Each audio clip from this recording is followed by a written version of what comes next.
네, 여러분 반갑습니다. 지난 이란전 관련한 영상에서 이란이 미국에게 새로운 제안을 했는데 호르무즈 해협을 일단 개방하되 핵 협상은 나중에 미루자. 그리고 트럼프 대통령은 그것을 단칼에 거절했다까지 말씀을 드렸습니다. 그 이후에 최근에 또 새로운 소식이 나왔는데요. 이게 어떻게 지금 진행되고 있는지 먼저 간단하게 알아보고, 그리고 최근 주한미군 소식을 자주 이렇게 이야기들을 드리는 것 같아요. 이번에 또 주한미군이 크게 강화가 됐습니다. 아무리 봐도 전작권 회수나 주한미국 감축 이런 거랑은 완전히 반대의 움직임이 계속 나오고 있는데, 심지어 미국 본토 밖에서 처음으로 들어온 최신 레이더가 이번에 한국으로 온 거예요. 이게 어떤 장비인지, 그리고 왜 의미가 있는지, 그리고 이게 단순히 장비 하나 들어온 게 아니라 지금 한반도의 군사적 위치나 그리고 미국의 전략이 어떻게 바뀌고 있는지를 보여주는 굉장히 중요한 신호입니다. 그래서 오늘 영상 끝까지 보시면 이란이 왜 지금 협상과 전쟁 사이에서 줄타기를 하고 있는지, 그리고 미국이 왜 동시에 협상하면서도 군사 준비를 하고 있는지, 그리고 왜 한국에는 오히려 최신 무기들이 들어오고 있는지, 이 흐름이 하나씩 정리가 될 겁니다. 겉으로 보면 따로 떨어진 뉴스일 수 있지만 이것을 전체 흐름으로 보면 지금 세계가 어디로 가고 있는지 꽤 선명하게 볼 수가 있습니다. 자, 그러면 본론 들어가기 전에 구독과 알람 설정 해놓으시면 이렇게 한국 언론에서 잘 나오지 않는 이야기나 그리고 이면의 분석까지도 편하게 받아보실 수가 있습니다. 자, 그러면 바로 첫 번째 주제, 이란 상황 먼저 정리를 한번 해보도록 하겠습니다. 이게 지난번에 소개해드린 소식과 연결되는 이야기인데요. 이란 평화협상의 초안에 대한 새 답변을 제시를 했다. 트럼프 만족 못해. 라는 제목입니다. 지금 이 순서를 정확히 잡는 게 중요합니다. 이걸 헷갈리면 흐름이 완전히 다르게 보이기 때문인데, 지금 나온 뉴스는 이제 두 가지로 보는 게 맞습니다. 말씀드린 것처럼 지난번에 이란이 처음에 미국에게 제안했던 내용이 핵심이 호르무즈 해협을 열겠다. 대신 전쟁을 좀 끝내자. 그 다음에 핵 협상은 좀 나중에 하자. 즉 전쟁부터 일단 끝내고 핵은 뒤로 미루자. 이게 이란의 제안이었습니다. 이걸 받은 트럼프 대통령이 바로 거절을 했고요. 만족하지 않는다라고 답을 했습니다. 왜냐하면 미국의 입장은 처음부터 명확했기 때문인데, 핵 문제를 빼고는 어떠한 합의도 의미가 없다라고 답변을 했습니다. 그리고 여기서 두 번째 단계가 시작이 되는데, 미국이 그냥 거절만 한 게 아니라 협상 초안을 다시 수정해서 이란에게 보냈습니다. 이때 핵심 변화가 생기는데 바로 핵 문제를 다시 협상 중심으로 끌어당기는 그런 결과가 나와졌습니다. 그 수정안의 핵심 조건이 바로 이겁니다. 핵심 내용은 핵 문제를 다시 협상 초안에 포함시키고, 이란은 농축 우라늄을 외부로 이동하는 것을 금지하고 폭격당한 핵시설을 재가동 금지한다. 이게 백악관 특사인 스티프 위트코프가 이란에게 수정안을 전달한 내용이 바로 월요일에 전달이 된 겁니다. 지금 이러한 상황에 대해서 트럼프 대통령은 이란 지도부는 매우 분열돼 있고 진전은 있었으나 그들이 결국 합의에 도달할지는 모르겠다. 그들은 협상을 매우 원하지만 누가 실제 지도자인지 아무도 모른다. 이렇게 대답을 했고요. 이란의 외무장관인 그 아라그치 같은 경우는 미국이 과도한 요구를 하고 있고 위협적 발언을 하고 도발 행동을 바꾼다면 외교에 나설 준비가 되어 있다. 이런 식으로 또 다시 한번 강경하게 나오고 있습니다. 상황이 계속 반복되지만 결국에는 저는 굴복할 수 없다고 봅니다만, 아무튼 복잡하게 진행이 되고 있습니다. 그리고 트럼프 대통령은 백악관 상황실에서 이제 국가안보팀과 한 45분 정도 회의를 했는데요. 여기에는 제이디 벤스 부통령, 마르코 루비오 국무장관, 그리고 헤그세스 전쟁부 장관, 레클리프 CIA 장관, 그리고 스티브 위트코프인 지금 중동 특사, 이렇게 회의를 했다라고 합니다. 그런데 여기서 바로 군 수뇌부가 이란 공격을 하자라고 하는 그런 시나리오를 보고를 했다라고 합니다. 그리고 나서 트럼프 대통령은 선택지는 있지만 완전히 공격해서 끝낼 수도 있고 협상을 할 수도 있지만 일단은 지켜보겠다, 이런 느낌을 지금 가지고 있는 것 같습니다. 그 내용이 이제 어제 올라온 기사에서 또 이렇게 나오는데요. 제목은 트럼프, 이란이 문제 행동을 하면 추가 공격이 가능하다 라고 이렇게 지난주 토요일쯤입니다. 토요일쯤에 이제 기자들에게 문제 행동이라고 표현을 했어요. 문제 행동을 할 경우 군사 공격을 재개할 수 있다, 이런 식으로만 밝혔습니다. 현재 미국과 이란은 전쟁 종식을 위한 어떤 그 프레임워크를 만드는, 그 틀을 만드는 그런 초안을 주고받고 있기는 하지만, 동시에 트럼프는 이 교착 상태라는 거죠. 지금 협상을 한다고 했다가 또 다시 안 됐다가 이게 계속 반복되고 있으니까 이 교착 상태를 깨기 위해서 실제 군사 행동도 진지하게 검토 중이다라는 것입니다. 이 상황을 움직인 요인은요, 제가 앞에서 미국이 제안을 했다고 하는데 그 며칠 전에 이란에서 먼저 다시 한번 제안을 했다고 합니다. 14개 항목으로 구성된 수정 제안을 전달을 했는데, 여기서는 호르무즈 해협 재개방, 그리고 미국도 해상 봉쇄를 종료해라. 그리고 이란 및 레바논 종전, 영구 종료. 이것을 제안을 했는데, 그리고 그 이후 추가 1개월 동안, 추가 한 달 동안 핵 협상을 진행하자. 그러니까 이란이 새로 제안한 부분도 역시나 핵 협상은 살짝은 미뤄져 있었다라는 것을 여기서 알 수 있습니다. 자, 그리고 나서 이 군사 움직임 같은 경우는요, 제가 트럼프 대통령이 백악관에서 회의를 가졌다고 하는데, 이때 브래드 쿠퍼 그 중동 쪽 사령관에게 이 이란 공격에 대한 그 브리핑을 받았다고 합니다. 이후에 쿠퍼가 다시 중동으로 갔어요. 그래서 그 USS 트리폴리라고 하는 그 기지에서 병력을 점검을 했다라고 합니다. 즉, 군사적인 계획과 현장 준비까지 동시에 이미 진행 중입니다. 그러면서 트럼프 대통령은 이란은 지난 47년 동안 한 일에 대해서 아직 충분한 대가를 치르지 않았다. 이렇게 말을 하기도 했고요. 사실 미국 입장에서는요, 지금 이란이 제일 약한 타이밍이에요. 핵시설도 타격이 됐고 경제 압박까지 아주 크게 들어가고 있고요. 군사 압박까지 들어가고 있는데, 이란은 지금 14개 항목 이후 받아들이고, 그리고 핵 협상 한 달 뒤에 하자라는 것을 수용하면 결국에는 핵카드라는 레버리지가 다시 이란 쪽에서 살아나기 때문에 미국은 이걸 싫어할 수밖에 없습니다. 그래서 트럼프 대통령이 이 이란이 47년 동안 치른 일에 대해 그런 대가가 부족하다라고 하는 게 단순히 감정 표현이 아니라 이 이란의 정권 전체를 타겟으로 하는 명분을 쌓는다라고 하는 해석이 있고요. 즉, 단기 협상이 실패할 시에 장기적인 충돌 또는 체제 압박이 들어갈 가능성은 있습니다.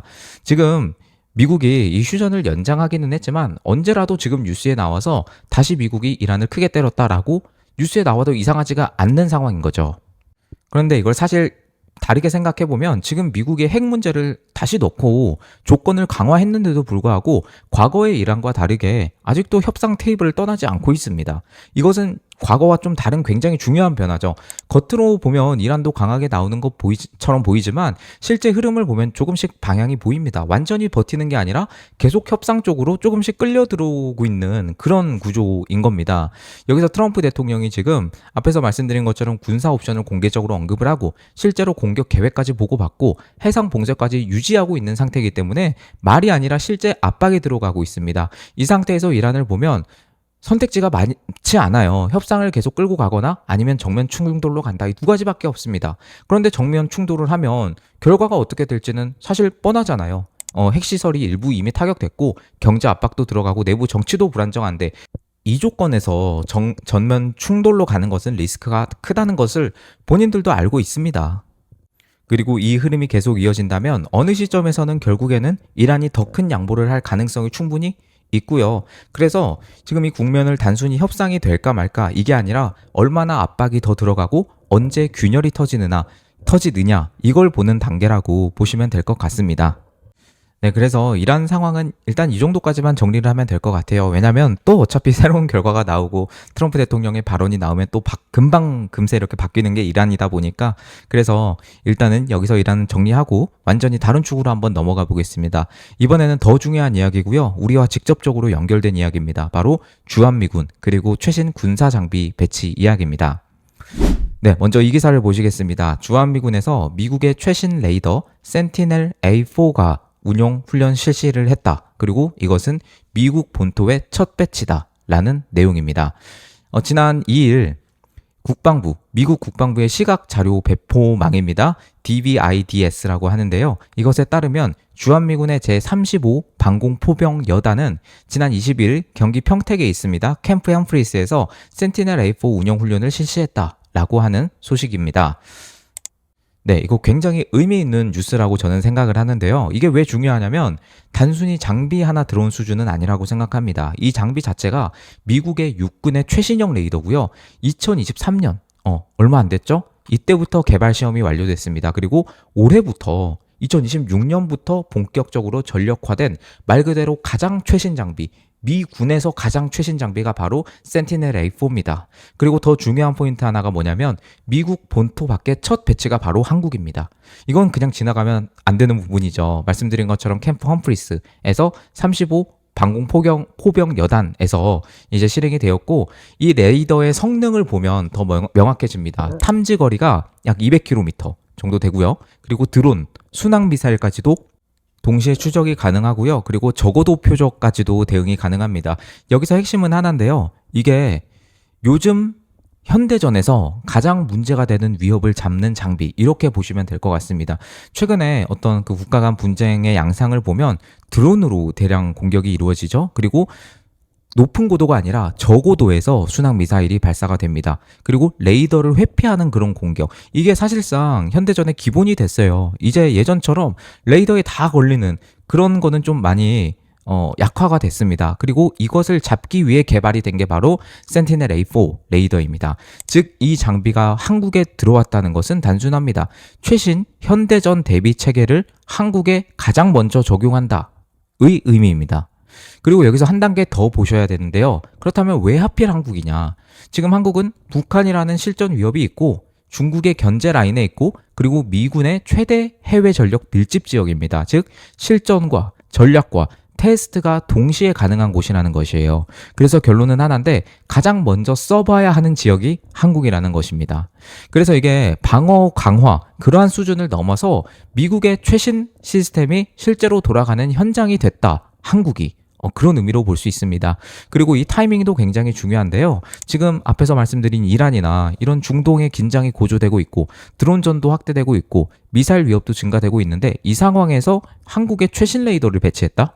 이거는 단순히 북한만 보는 게 아니죠. 제가 어제 영상에서 바로 전략적 유연성, 알래스카에 우리 그 주한미군이 리드윙, 주축이 되어서 시나리오를 짜고 훈련을 주도했다라는 말씀까지도 드렸는데 글로벌 전쟁 패턴에 자체에 대응하는 그런 구조를 깔고 가는 거라고 보면 될 것 같습니다. 정리하면 한 줄인데 미국의 최신 방공 시스템의 첫 실전 적용지가 한국이다 라고 생각이 듭니다. 이 흐름을 보면 여러분 자연스럽게 이런 생각이 들 겁니다. 지금 어제도 물론 말씀드렸지만 한국에서는 전작권 전환 이야기 계속 하고 추진하려고 하고 있죠. 자, 그리고 주한미군 줄이자는 이야기도 하고 있습니다.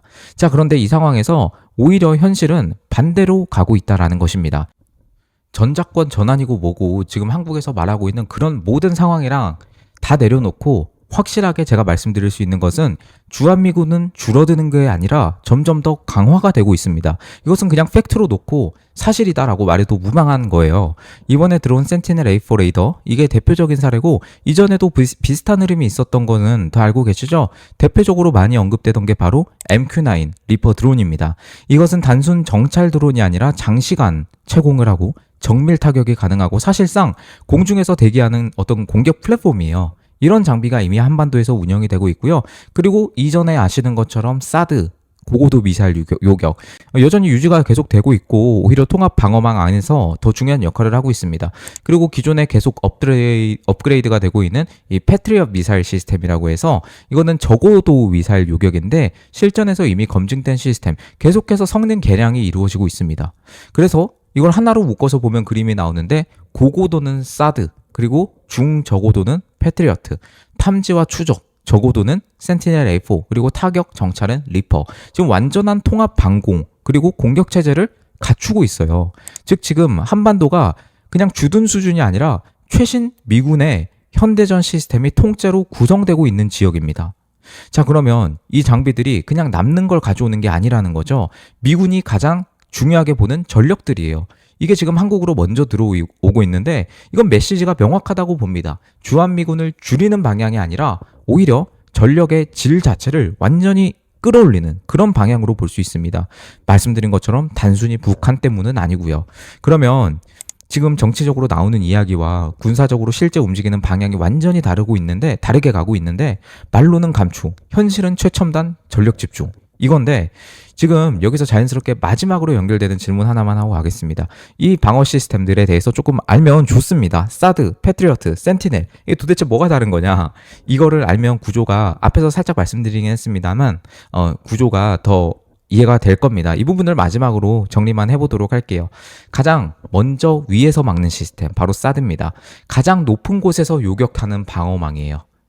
요격 고도가요. 그 대기권 상층에 그 수십 킬로미터 이상이고요. 목표는 주로 북한이 쏘는 미사일, 탄도미사일입니다. 즉 미사일이 내려오기 전에 공중에서 먼저 터뜨려버리는 1차 방어선이라고 할 수가 있겠고요. 그게 사드입니다. 자, 그리고 그 다음이 패트리엇 미사일 시스템입니다. 이건 사드보다 살짝 아래 단계인데 중저고도에서 막는 2차 방어망입니다. 요격 고도는 한 수킬로미터에서 수십 킬로미터 정도 되고 목표는 탄도미사일과 항공기까지 됩니다.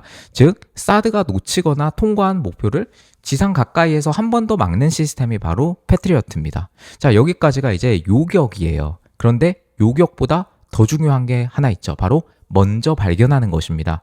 그 역할을 하는 게 이번에 들어온 센티넬 A4 레이더입니다. 이것은 사실 무기라기보다는 그냥 전장의 눈 정도로 생각하시면 좋을 것 같은데요.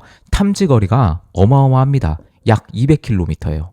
자, 여러분 이거를 평택에다가 두면요. 사실상 200km면 저기 아래쪽 너무 아래쪽 빼고는 이 북한과 중국 이쪽 서쪽까지 동쪽까지 완전히 다 커버가 되는 거예요.